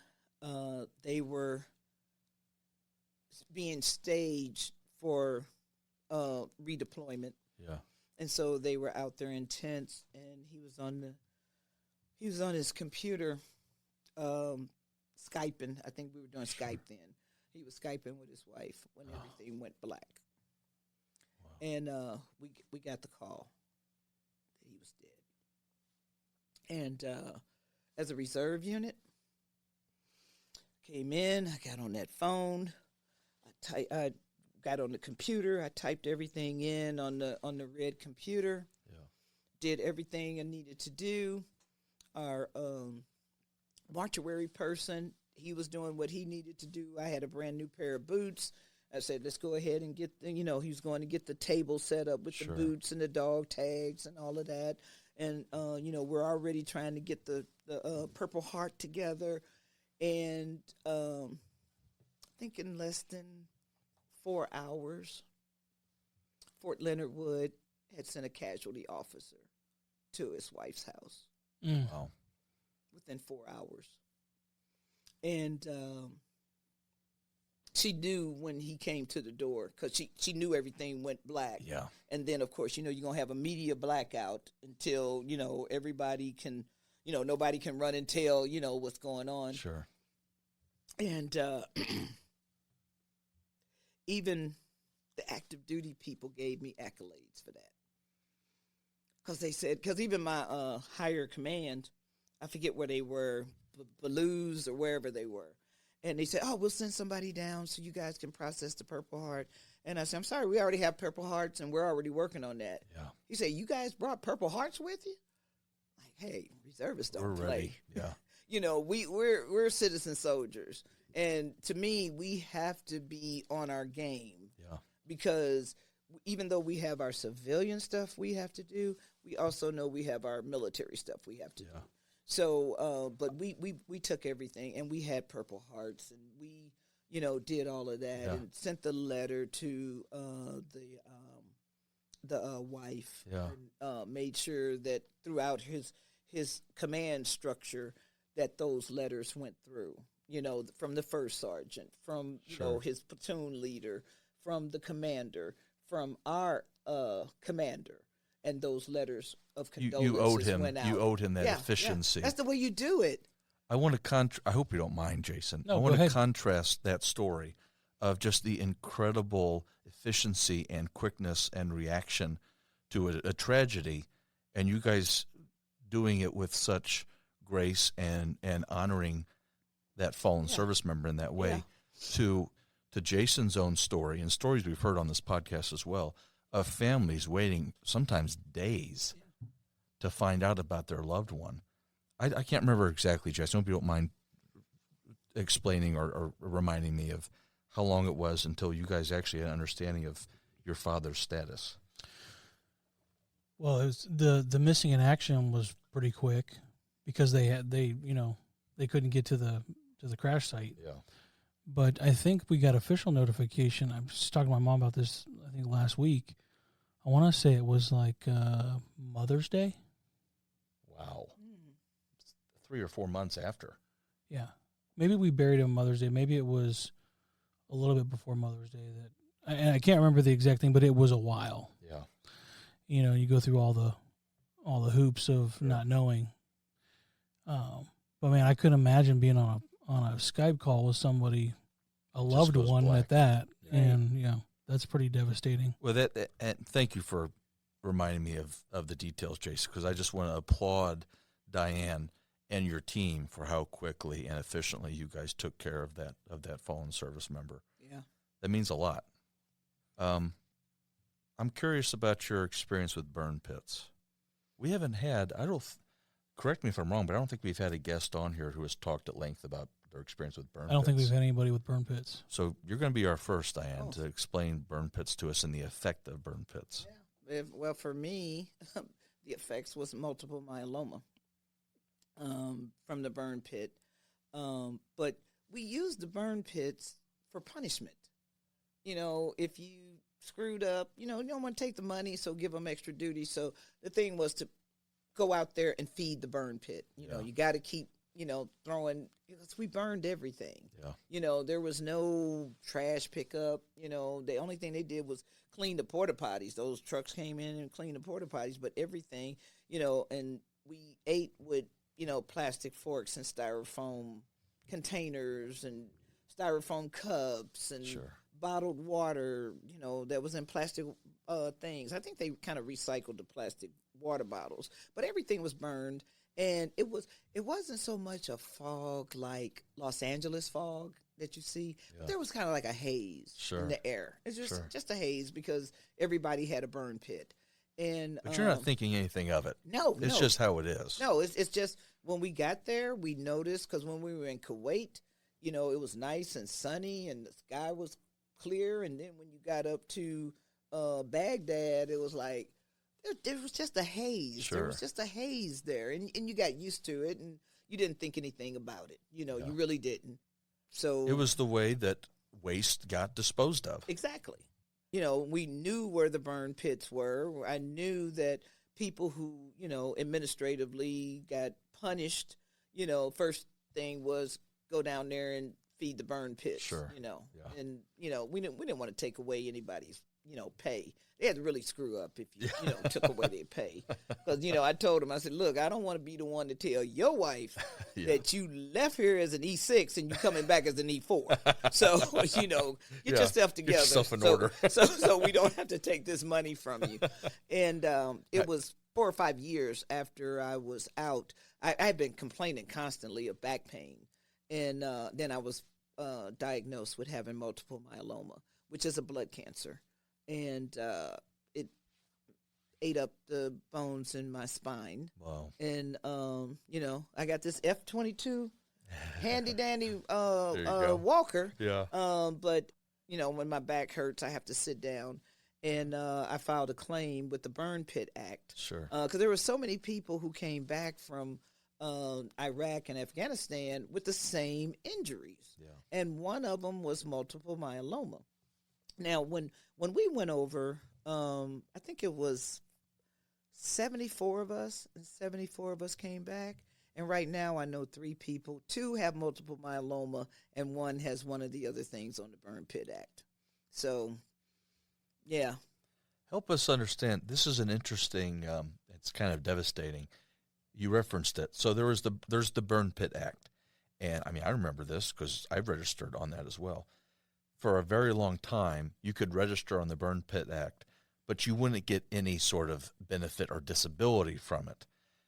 But now there's the PACT Act, which has changed all of that, if I understand correctly. I think there's been one guest who's told us a little bit about the PACT Act. I think it was SIF.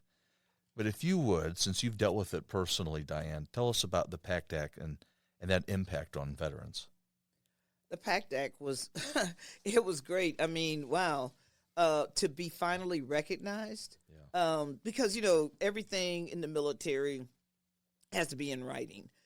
Even though myeloma, which what I have, is on the Burn Pit and the PACT Act, it wasn't for Iraqi freedom and going forward. It was only for up to, I think, Vietnam era and something else, Cold War stuff. So it wasn't until they signed the PACT Act that then we could have our claim relooked at. Sure. And mine was fast-tracked since I had already been denied twice because it wasn't on the books. Yeah. Once it was on the books, and then they fast-tracked it, and within 4 months, I was given 12 months back pay. That's amazing. Then I'm just 100% disabled. Tell us about the gentleman that you helped. Yes. There's a gentleman who also suffers from the same. Yeah, illness. and he was in the 620th with us, and I saw him at actually the 397th American Legion post, and he was on a cane, and I was on my walker. Yeah. And I asked him, I said, what are you doing on a cane? He said, I got the big M. I said, what's the big M? He said, myeloma. I said, you lying. He said, no, I have myeloma. I said, I do too. He said, you lying. I said, no. So I asked him if he had put in a claim. Yeah. Because he had been treated at the VA and at SLU. And he said, I don't know anything about a claim. I just got a text from him today. Oh, cool. Yeah. He said, it's coming. That's awesome. So, but he has full-blown myeloma, and it's all documented, so there's not much they can do other than look at it and, you know, figure out, you know, what his disability rating is going to be. Yeah. But I can show you the text messages. He says, Diane, I wouldn't have this if it wasn't for you. I owe you. It's amazing. You know, so right now, Only thing he's guaranteed me right now is painting for life, because he was a painter. Oh, That's cool. So he told me, say, anything you need painted. Yeah. He said, I'm going to paint it. Deal. I'm going to Not bad paint at it all. for free. But he told me, he said, he said, Sir Phipps, you really got on my nerves, because he talks real fast. You say, you really got on my nerves when I was over in Iraq. But you always told me, you always beat me up. You always made me read the regulation. You always made me go by the regulation of what I was doing. Yeah. And he said, and because of that, whatever you tell me to do, I'm going to do it. So, I showed him how to file his claim. Yeah. And, they made some changes because it's a lot more automated now than what it was when I, put in my claim. Yeah. But I think this was back in October, and this is December, and I think he's pretty close to, that's incredible, getting it approved under the PACT Act. I love that he still calls you Sergeant. I love that he still addresses you that way, and you guys have that bond, just like when you were in the service together. That's a great transition to the American Legion Post 404. Jason and I in our audience would love to hear about your involvement with 404, what makes 404 special, and events that you run at the 404. Yeah, American Legion Post 404 is all female American Legion post, and I think we have the distinction of being the largest all women's American Legion post. We do not have our own building, but we do meet down at Post 111 in Shrewsbury on the Murdoch Cutoff. But a great group of women veterans who look out for our sisters in arms, because the VA support that we used to have is dwindling, it's dying. But American Legion Post 404 was created from a bunch of female nurses and female veterans who had been in World War II. Wow. And when they came home, they were told, go home and bring your husband, when they went to a VFW or American Legion post. And because they didn't recognize their service, for one thing. And another thing, they were males, they were sexist, so they didn't want any females, being at their Legion Hall. So I know one of the ladies, since I've been going there, is Velma Jesse. And she was a nurse down at Barnes Hospital. And a lot of the nurses came from Barnes Hospital and Homer G. Phillips Hospital and City Number 1 and City Number 2. Because they said some of those hospitals, that was just like being in Vietnam, gunshot wounds and, stabbings and stuff, man. They were all prepared for that. Yeah, they would get a lot of combat wound care and stuff, at those hospitals. Yep. So those ladies came back and they started their own post, and it was Post 404. So we've been around a long time, and I know Miss Velma Jesse. She just passed away maybe a year ago, 2 years ago, because I remember doing a drive-by birthday bash for her during COVID, and I think that was on her 97th or 101st birthday, and I think she lived to be 102. That's great. Velma So Jesse. cool. But we did have but back in the day we had a lot of support from the Veterans Administration, because so many people that was in the military, and then they start working at the VA to continue their service to other veterans. And but now it's just dwindling. But we're still a mighty force. I don't know what our numbers are, but I know I'm a puffer. I'm a paid up for life to be in the American Legion. Yeah. And speaking of that, our female veterans, I got an email blast right before Thanksgiving that there was a soldier who her mail had come back to the address and her phone wasn't working.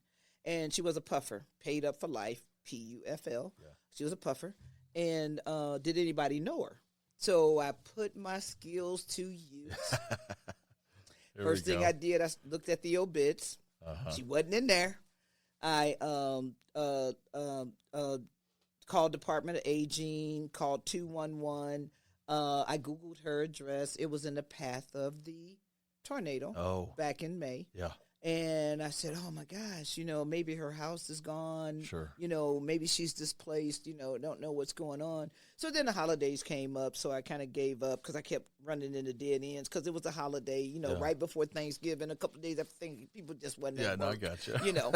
And so then later on, I said, okay, let me, start this up again. Yeah. So I started calling the Department of Aging and Kara, what's her name, down in the city. They got a hotline set up for tornado people. Oh, sure. But nobody could give me any information. Why do you have it up there if y'all not going to give nobody any information? So then I said, well, let me call for a welfare check. So I called the city of St. Louis non-emergency number and asked for a welfare check, got the welfare check. The officer, he let me listen in on the phone call. She is between 82 and 84. She was a Vietnam-era nurse, and she has dementia. And I put the word out, and when we had our luncheon on Saturday, I mean, just all of those female veterans, they were like, oh, we're going to give her a quilt of valor. Yeah. We have money that we can give her. We're going to collect stuff for her. That's great. We're going to try to get her, either we are going to get a bunch of people to go and see her, sure, or we're going to try to get her family to come to one of our meetings so that we can honor this lady, because we're not going to forget her. And, even though she has dementia, I hope that she will not forget us and that she is a part of our American Legion post. Yeah. So we're working on that. But I found her. That's awesome. I found her. That's great. I love it. That's awesome. She doesn't quit until she gets the job done. That's why I made a note here. I put your work ethic is continued in all aspects of your life. It really has. That's a note that I made here. Some people reach out to me on Facebook when they see me, and they'll say, "Hey, Diane, Sergeant Phipps, can you help me with my retirement packet?" And I'm like, "Okay," and I help them and I go over it and make sure it's correct. And I just did a young lady's, and she wanted to tell me she knew what she was doing, and it came back. And then she came to me and she got smart. Can you tell me what I did wrong on these pages? And I said, I tried to tell you, And I told her. She said, oh, I don't want to spend another $12 because I sent it certified. And I say, did I not tell you to put a self-addressed stamped postcard? Yeah. And all you got to do is put that in there, address it to yourself. When they get it, they will take that. They will put it in the mail. When you get it in the mail, they got my packet. These are the things that I tell people because I tell them I'm a paper pusher. I like that. She's trying to help. That's good. Yeah. And I told her, I told you not to send it because they're not going to send that green card back. Yeah. And then I have people say, "Hey, Diane, can you use your ends and see if they receive my packet?" No, I told you to put a postcard in there. Yeah. Just put a postcard in there, stamp on it, mail it, address it to yourself, and when they get it, they will throw it in the outgoing mail, and you get that, and they say, "Hey, they opened my retirement packet." Yeah.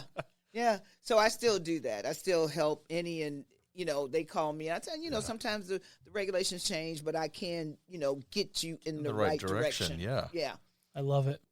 The last thing I wanted to ask about, you mentioned that sisterhood and being there for your fellow female veterans and being there for those that maybe have fallen out of the community for whatever reason.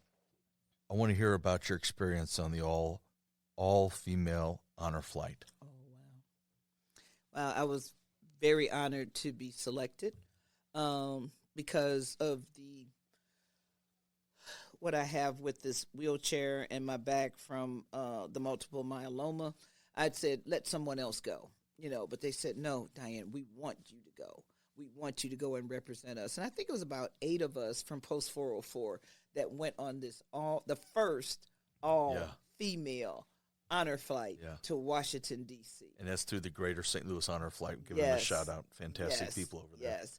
And to show you how small this world is, when they did the water cannon salute, when they did that, and I'm like, oh, man, what is that that all about? So my next door neighbor, I knew he worked for Southwest, and we were on Southwest. So I said, Jason, I was on this flight. And he says, Diane, I was the one that filmed it. That's great. And he didn't know that I was on the flight, and I didn't know, because I guess they know when those honor flights go out. And so, they film it for, that group. Yeah. And you talk about crying all day,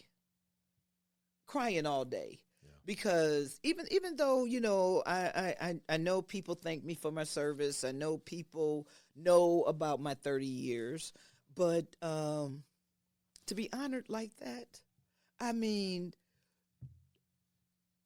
it was just, when we got to, what was that, Reagan Airport, Sure. Yeah. and we're coming off of the thing, and all of these people there are clapping for us. Uh-huh. When we get on the two buses from the airport, we have a police escort because we're on a time constraint. We got to be at this place at this time. We got to be at this place at this time. We cannot be late for anything because one little oopsie will stop us from doing the other things. Sure. So we had a police escort that got us through DC traffic to get us, to That's DC. no small task. Yeah, and then getting off the plane, and all of these people are just clapping for us, and then coming home, they had a welcome home parade for us throughout the terminal at Lambert. Wow. And I cried. Even Bluey from the St. Louis Blues. He grabs my wheelchair, and he's pushing me, and I'm crying, and I see all of these female veterans and all of these groups, these female organization groups, and I'm just crying my butt off. And the next day, 3 days later, I see it on TV. And everybody's calling me saying, Diane, I saw you on TV. I say, was I crying? They say, yeah, you were crying, girl. But it was overwhelming. It was powerful. And it was like our Vietnam veterans who never had a decent homecoming. Right. They were spit on. They were called baby killers. Yeah. They didn't have that kind of homecoming. But to get that recognition as a female veteran, because I went to Outback one time. I got female vet on my plate. I got on the back, she served. And then I pull into the veterans only parking space. Yeah. And then these two dudes say, hey, you don't have your husband with you. You can't park there. Give me a break. And I said, well, he's in Jefferson Barracks. And I said, and I'm the one that served too. Women do serve, So to get that recognition, the whole plane, the whole day, the way they have it, it is a well-oiled machine. It is fantabulous. You are eating on the run, but as veterans, we good at that. Yeah. We good at that. Yeah. And, we ain't nothing wrong with eating a little dirt. You talking about, I got to go wash my hands. Oh, hell no. You just go on and take that sandwich. You eat that sandwich, and then you go over there and you do that thing, and then you do that thing. You go get on the bus, and then you go to the next place. And we were a great group of women, because women can be bossy, but women can be each other's best friends too. Yeah. Because, I mean, if I had, needed a little extra time, they wouldn't let me take my F-22. So I had to do the wheelchair. So, but, they were like, oh, Diane, here's your wheelchair, let's do this, let's do that. And everybody looked out for each other. And we bonded. I don't know, it was 43 of us, plus the big staff, because we had most of the plane.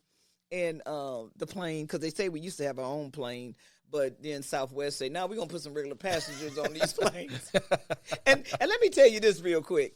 We get ready to get on the plane, and so they're telling us goodbye, and they've already said a prayer, and we just boo-hooing from 3:30 in the morning.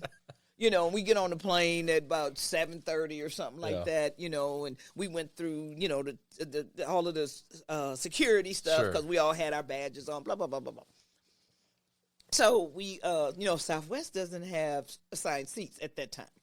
So So we're starting to get on the plane, and so this couple, they come in Bogard, and they say, "Oh, there's no assigned seats." Well, all of the seats for us and the crew had red, white, and blue flags, had stars. That's cool. You know, all of this. Yeah. So they sit up front. Oh boy, no common sense. So they were trying to be nice. Yeah. They were trying to be nice, and they had on their red, white, and blue, shirts saying that they were with, the honor flight, and we had on our colors, and then the other people had on their colors. And so they said, this is for the female veterans. This is for all-female flight. And they said, we don't care. We gonna sit up here. Just like, okay. So the next person, he comes over there to him. He said, could you guys please move to the back? I guarantee you guys are going to get off the plane first because we got something when they get ready to get off. And she said, no, I'm still not getting off. I said, okay. So then the lights went down, and they say, we want to thank all of our female veterans that are on this flight, Army, Air Force, Navy, Coast Guard, Marine. And I said, give them a round of applause. And they're all seated up here front. So the wife, she looks around. And then the husband, he said, I told you. And so they got their overhead luggage and they went to the back. That's awesome. So then everybody on the plane saw their stupidness. They could have avoided it all. They could have avoided it by just going to the back. Situational awareness. Yeah. They were lacking it. But yeah, our sisters together, I mean, it was just great. It was just great to see a lot of strong personalities, but nothing, nothing catty, but we loved each other. We loved on each other. We looked out for each other. And, we made sure that if we were supposed to be from this place, if we had a potty break, everybody's like, hurry up, we got to go get on the bus because, we've got to be on that schedule. Yeah. So, and it was nice. And mail call, I received, I think it was like maybe 80 pieces of mail. Wow. And I cried the whole time while I'm opening them up, because my sponsor, who I paid for her, but, I said, still, I want her to come and, be with me and stuff. And she went all around because they had they had to have classes on how to be a good sponsor. Yeah. And she went all around the place and got all these people to write me letters. That's so cool. And it was so nice. And when I got the one from the mayor of Florissant, and I read that letter from the mayor, and he talked about my next door neighbor. I found her twice. Unresponsive, and she was getting a little bit of Alzheimer's. Sure. And then the third time, I heard her dog barking outside, and I made sure I had both of her sons' numbers, and so I called the one son and I said, "Miss Nancy's dog is out there barking. It's almost midnight. That's not like them." Up. And I said, "You guys need to come over here and check." Yeah.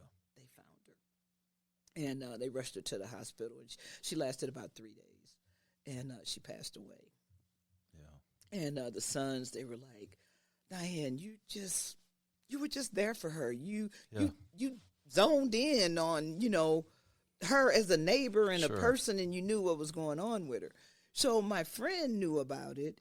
She told the mayor, and in that letter, the mayor said, even though you're military, you're still a citizen soldier by helping out your fellow neighbors. Yep. But what you did in making sure that she was okay and alerting her family. And I'm reading this from the mayor, and I'm like, how did he know? That's all what the military and especially the sisterhood of female veterans. Sure. We look out for each other. We really do. And we try to make sure we don't screw up. We try to make sure that, especially when I was reserve and even when I was over in Iraq, even though I had that active duty, E8, who I don't think she could spell personnel. I'm like, wow, this is the way active duty, but it's so much perception of how tip top active duty is. Yeah. And people think reservists are slobs and, a weekend warrior, Sure. Yeah. But I'm going to tell you, and I got to give praise to Lieutenant Cofield too. Lieutenant Cofield, when we were training, Lieutenant Cofield didn't play. He did not play. And by that, I didn't want to be a black mark on him. Sure. So I was on my game. Yeah. And then my staff was on their game. Yeah. And with my assistant in COIC, Sergeant Smith, I said, Sergeant Smith, I got it, Sergeant Phipps. I got it. I mean, that's the way we worked. It wasn't that I'm sitting on this throne and the little peons are going to do all of my work. Sure. No, we worked together. We did our jobs, and we did what we needed to do. And it sounds like no one is more important than anyone else. No, you're a team. We're a team. There's no I in team. The story you told, Diane, about being there for your elderly neighbor, the word that comes to mind is selflessness. Yeah. Selflessness, and also, I don't know if I'm able to make a strong connection here, but for some reason, I really want to say that I think even continuity, sort of continuity in your community, looking out for your neighbor, looking out for your fellow citizen, like the mayor said, you're a citizen soldier. Yeah. You're still serving your community. I lied earlier. I have one last question. I hope I'm not stealing your thunder here, Jason.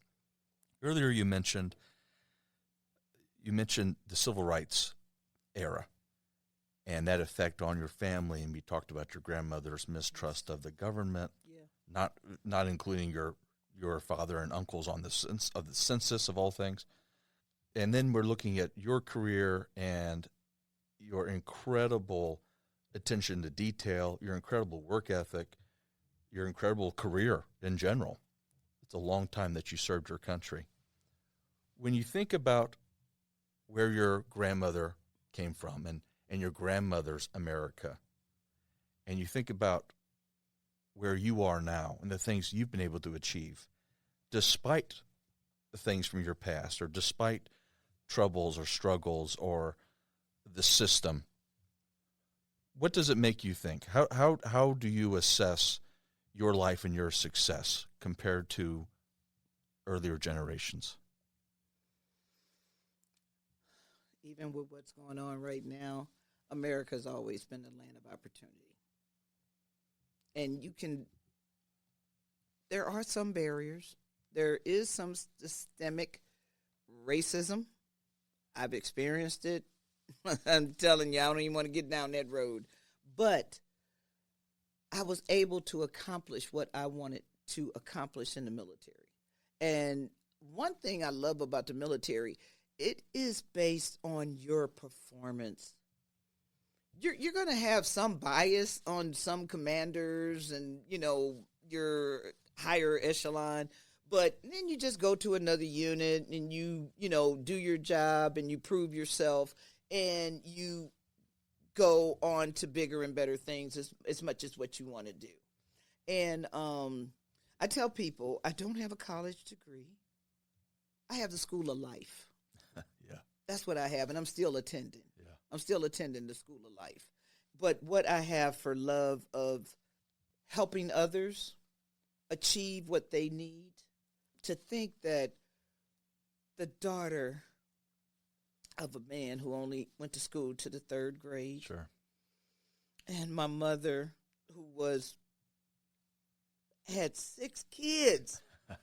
I mean, how long was she pregnant? I mean, we were 18 months apart. I mean, and both of them instilled in me and in us, the work ethic, the pride of never been to jail, never did drugs. I think my brothers never did, but they get a pass. But working. I told my mother one day, I said, you know what? I said, a lot of people think that black people don't have certain things, but do you know we've never lived in an apartment? we only rented for a little while, and then my parents became homeowners. Yeah. And my mother lives in that house to this day, and it's one of the better houses on the street. So I think I had a good foundation. My brothers, they're very proud of me. I did 30 years. Yeah. They did their whatever it was for them for the draft, sure. Or 2 years when they enlisted, and I ended up doing 30 years, and I enjoyed it. I enjoyed helping people. I still enjoy helping people, and even I'm gonna tell you something. Even on Facebook, folks will go in that I am thing. They say, Diane, is this real? So, I go and I look and I'm like, oh, that's a lie. They ain't, they not giving out no free steak dinners, And they say, I figured you'd tell us whether, don't believe all that stuff, So I still do a lot of research, and I don't know if that's just my talent, but I'm going to tell you, I don't think I would be here and who I am now if it wasn't for the military. If it wasn't for that RIF, that reduction in force. Sure. That reduction in force. And speaking of that, let me tell you this one real quick. During the RIF, I went into the military and I came back and I'm all gung-ho. I'm a private nothing. I don't even have my E2 mosquito wings. And we get a phone call. And we were working on the project for the wall. And it was like 6 o'clock because we worked it from 4 to 6. Because I don't think we were on flex time then. So it was 4 to 6 that was working on that. We get a phone call. I go over, I answer the phone, and it's almost 6 o'clock, and I answer the phone, and it was our branch chief asking us who was up there. And I said, well, it's myself and 3 other people. And she said, okay. She said, I need you to pull every John W. Hinckley that was in the Army, because he had just shot Reagan. Oh, my gosh. So, wow. Me, little old, not even having mosquito wings on, E2, just came back, from basic training in AIT. And we go over and I say, hey, guys, we got to do this. Yeah. So we all get on the machines because, we didn't have computers then. We had microfiche. So we go on the microfiche because we got a whole bunch of the microfiche in there. Yeah. And so we're writing them all down. And, this is John W. Hinckley. This is John W. Hinckley. This is John W. Hinckley. So we get all of those. And so we sit there and we write them down in order by registry number. Sure. From AO to A26 or whatever it was. And so then I took that and I said, okay, here, you take this one, you take this one, you take this one, you take this one. So we all went out. We pulled all of the records, made sure we had all the right ones. All of them had John W. Hinckley. So we take them down to her office, and then we leave out. And so we're sitting around. We say, something's going on, something's going on. So we go outside, and we see this long stretch limousine in front of the record center, this long stretch limousine, and there's this Marine standing there, and he's standing there, and then he had the little thing over his ear. So we went and sat on the bus bench. We just like them folks that's out there mopping the snow, trying to see what's going on. So we're sitting there, and so then this officer, he comes out. He has this attaché case, and it's attached to his wrist. Yeah. And then the Marine opens the door and he gets in, and they go out to Lambert and they go back, and we don't know who pulled John Hinckley's record. Yeah, which one of you it was. was. But we were there that night. And it went express to D.C. Yeah. Wow. And that was John Hinckley. Yeah. Incredible. Wow. Oh, my gosh.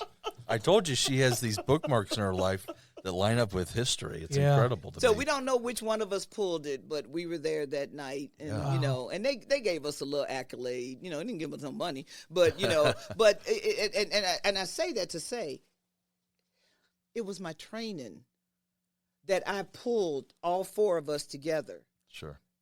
Because we were off. We didn't get paid anymore overtime. We were off. And I said, come on, y'all, we got to go do this. And so as a team, we did that. We got everything together. And then we took those records down there for them quickly to figure out, who. And it just so happened, we just happened to be there. And if we hadn't, I'm pretty sure, they would have got, the branch chief, I think she was a GM 13, her ass would have been out there looking up all them records and going and pulling. You did her all a big of those favor. Records. Yeah. But yeah, one of us pulled John W. Hinckley's How about that? record. Yeah. Wow. The last thing I wanted to say, based off what Diane had told us about my very long question about how do you assess your life, given everything about your family history and that sort of thing. I just want to say I love stories like Diane's because I think it's a great representation of the American dream when we think about her grandmother and her father and uncles and other relatives for an American family who the system didn't always work for. Right. And they still made it work for Right. them Yep. through hard work and dedication and perseverance. So, Yeah. Diane, it's for me, it's been a huge honor. It's been a great pleasure to hear your story. I'm truly, truly grateful for you being here. Thank you so much for inviting me. This Thank has you. been fun. Man, you said it very well, but I'll add a couple words in before we sign off. And I've been writing down a word that kind of is coming to me throughout this show, and the word that I wrote down today was reflection. And when I wrote down the word reflection, what I envisioned in my mind's eye was the places you went when you were in the honor flight. And I'm assuming, maybe I shouldn't assume, but I'm assuming you ended up at the wall at one point. Yes. And if we go back to the beginning of the story where we're pulling records, thin records, have 1, 2, 3 pages in their record because they went to boot camp, AIT, Vietnam, and back home. Right. And just that reflection period. And the other thing that I wrote down that maybe isn't necessarily, I'm just going to say it because it's in my heart to say it. I think that based on everything you told us about your dad, and thank you for sharing that, I want you to hear from what I've taken from that is you are one of your father's greatest successes. Thank you. We appreciate your service, and we appreciate your presence and your continued work at the 404. Ethan and I have noticed all of our veterans at some level are community leaders. And we do appreciate you and thank you and honor you. Thank you for being on our show today. Ethan, do you have anything else before we sign off? Well, we were talking about this before we began recording. The stories of female veterans are not heard nearly enough. And a mission of this museum is to get those stories heard because they are just as important as their male counterpart stories. And there are some truly incredible women who have served in our armed forces who have done truly amazing things. Diane's one of those. And so I would just say as a plug for the podcast, for the female veterans who are out there, we'd love to have you on. We want to represent your story well. We want your story to be shared, and we want you to know that you are valued. And with that, we're going to go ahead and sign off of the Operation Inside podcast from the Mid-America Veterans Museum.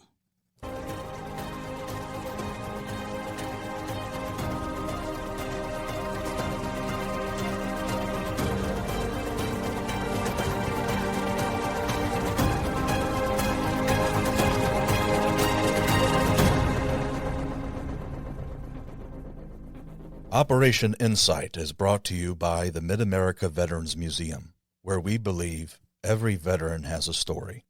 If you agree and you enjoyed today's podcast, please take a moment to like, subscribe, and leave a review on whichever platform you listen.